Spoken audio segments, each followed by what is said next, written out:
So our approach to this project was to understand the semiotics attached with religious architecture and separate it from this pervasive image of what architecture forms or shape should be associated with a specific religion. Shanti Sadan is a place for worship and service. The project is based in Mysore, on the outskirts of Mysore actually, in a layout which already had an existing hospice.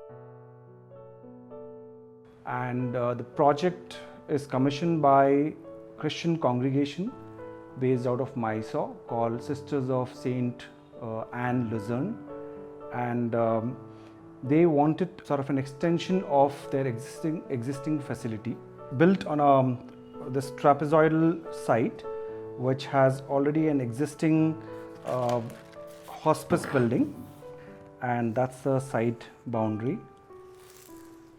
Now we have the road over here and the north is right there.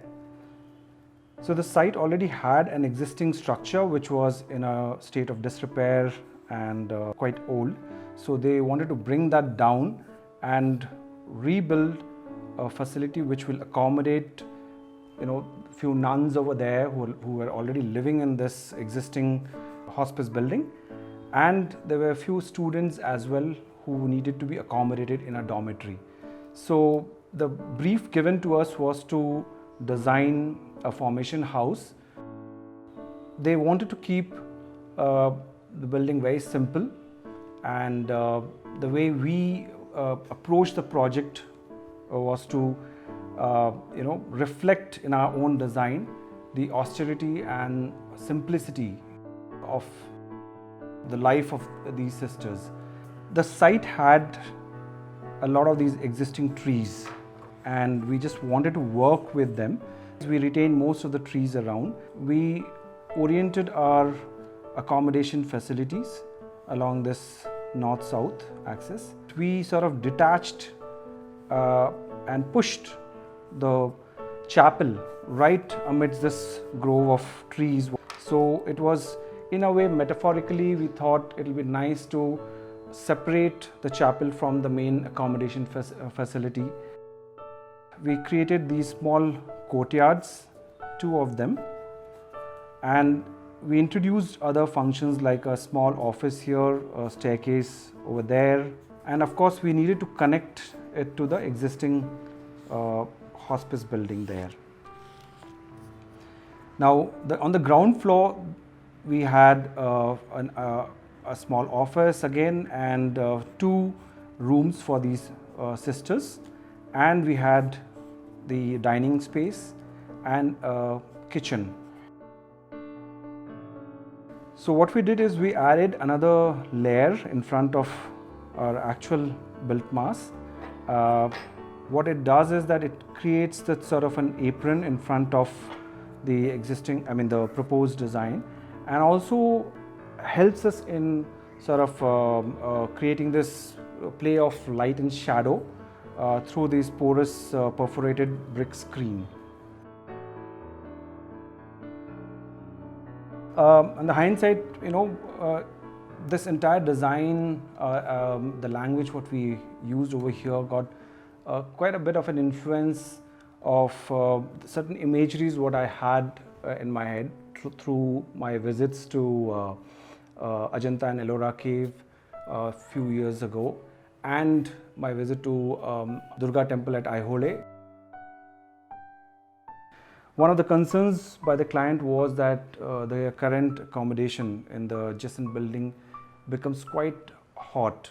So we decided to open up the internal areas which will allow this cross ventilation. So on the first floor again we have a classroom in this corner and another 2 more rooms over there here, and there is a dormitory over here with a common toilet for the students or the girls who were living here. And this was the corridor which we just connected it through the staircase. So on the first floor there is this sick room, small area, and we have a sort of a storage right next to it. Conceptually, what we thought that this entire linear mass will have a vault roof, which will sort of help in mitigating the heat.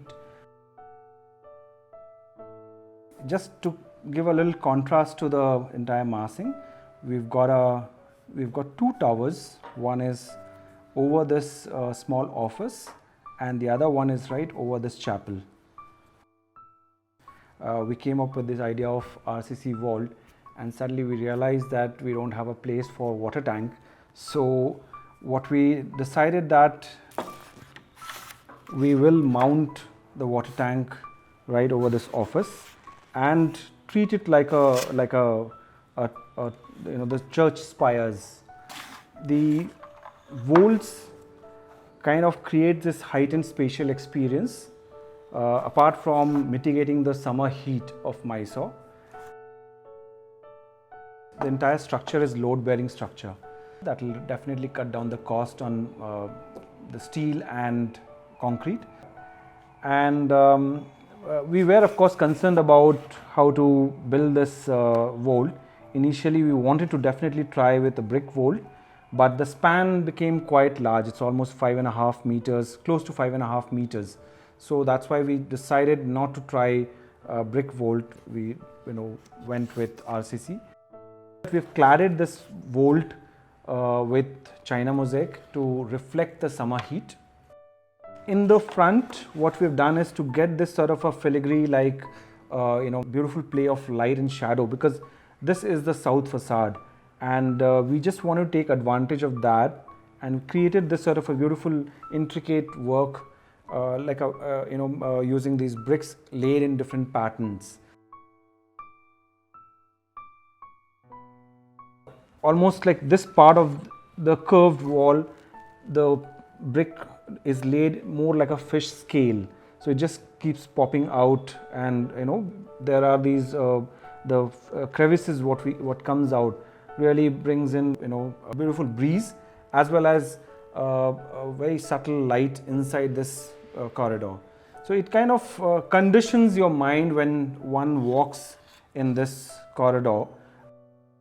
We have given a small slit, a skylight on top, where the cross is kept, and it sort of washes the entire the surface with the cross, and even the backdrop also. What we have created is to worked with these lines which sort of runs over the wall on either side of the cross, and we've used bison board as a backdrop.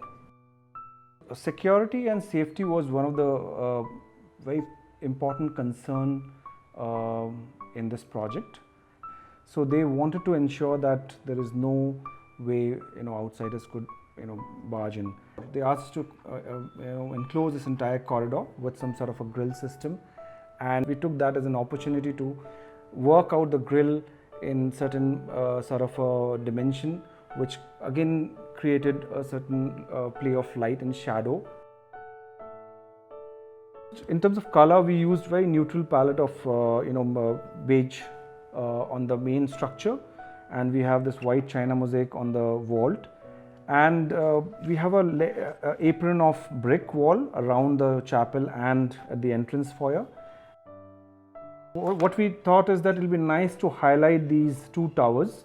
So we kind of got this painted in a bright ochre color. One of the primary focus in this building was to work on a very tight budget, because and also display the simplicity. These sisters have a very simple life, and it's very important for us to and as well as for them to reflect that simplicity, that austerity in the building what we have designed.